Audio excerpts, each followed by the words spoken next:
Okay, I'm going to explain to you the different types of CDIs, but first, for this classification, this type of analog CDI, I want to go through a list of bikes that use them, and the list is mostly from the 70s and the 80s. Kawasaki KDX, KX, KE, KZ, Yamaha YZ, DT, IT, RX, RD, Suzuki RM, TS, AX100, a bike that I once owned in Paraguay, Honda CR, and MTX. This page shows 4 different types of CDIs, actually 4 different types of ignition systems. The first one, way back when, was just a static coil and points. The rotating magneto with magnet induced a voltage in a high voltage coil, and its voltage was triggered to the spark plug when the points opened. Okay, the downfall of that system is the amount of current going through the points wore them down.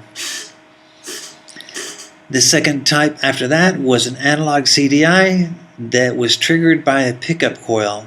Like the static coil and points, it had a set timing. It did not vary the timing with RPM, and that was its main disadvantage.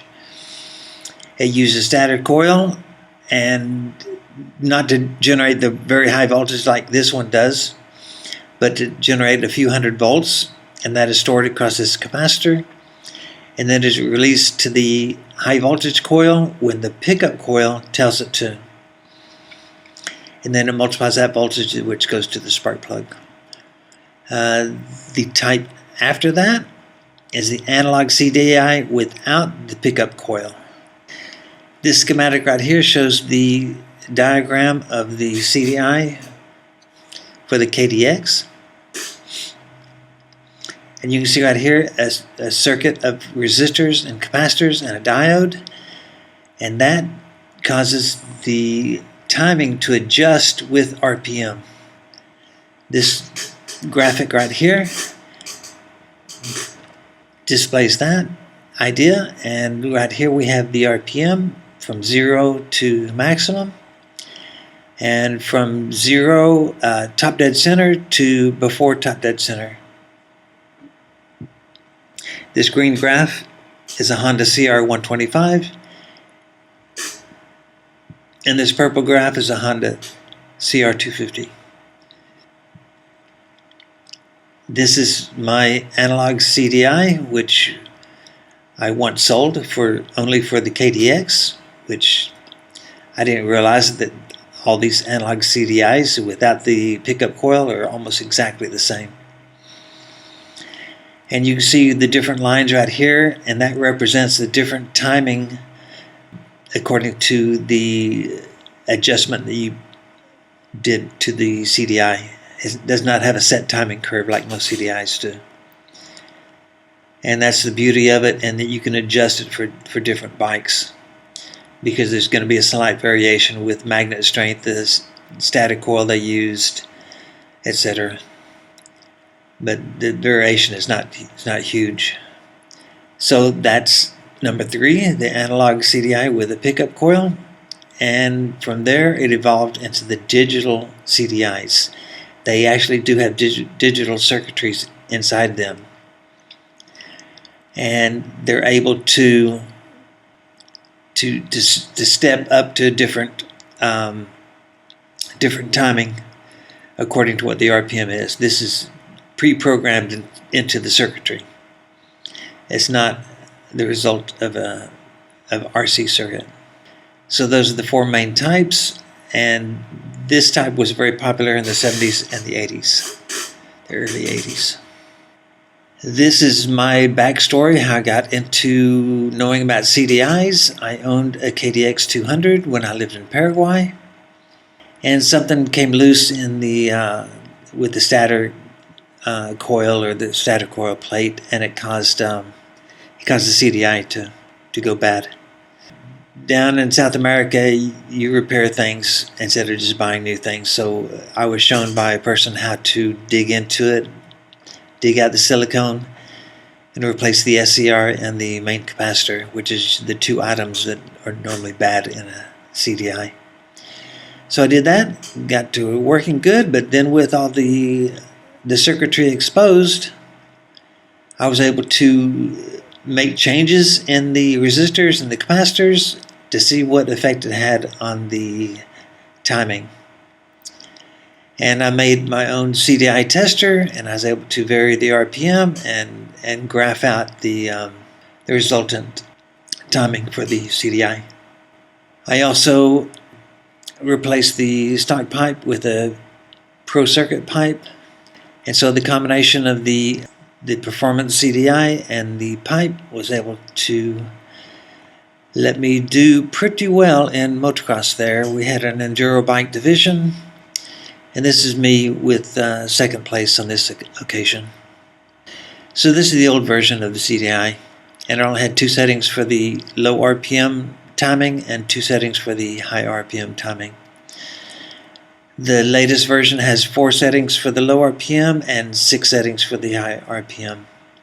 These two switches right here. This picture right here shows the pickup coil on a Kawasaki KDX 220 SR model. The normal 220 model does not have the pickup coil. So if your bike is one of those that I listed at the beginning of the video, and you're not sure, you have to take the cover off, the ignition cover off, and look for a pickup coil. If it has a pickup coil, forget it, I can't help you.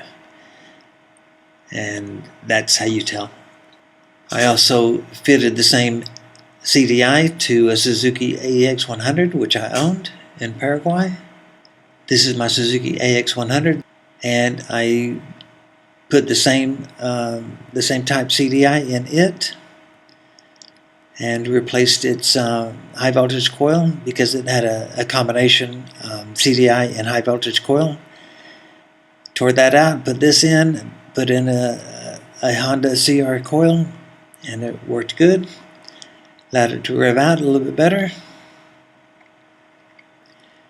So on that list, even though they're different manufacturers, it was all basically the same design.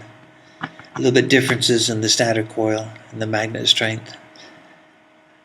But yeah, this one that I'm selling now, you can tell me the lengths of the wires and what connectors you want on the ends of each one. And that's all there is to it. Just I'll have to give you very detailed instructions on how to identify the wires to know which ones exactly to connect here. And then by the instructions, you just test one switch setting at a time. You start with a low RPM. You get that right because this setting affects this one, so you have to do this first. And then the best high RPM switch setting for your bike is the one that allows the best power on top, or allows it to rev out the most. So the latest version of it has been fine-tuned according to the information that I got from this calculator that I created. And if you put in the values of all the different components and the measured voltage going into the CDI, it is able to produce a graph that shows the timing curve. And so using this program, I was able to perfect the design even more than what it used to be. Even though the way it was very good. It just didn't have as much range as the current one does. The current one is able to be used on many different models. So yeah, if you want one, let me know. Look at the webpage link in the description. And thank you for watching.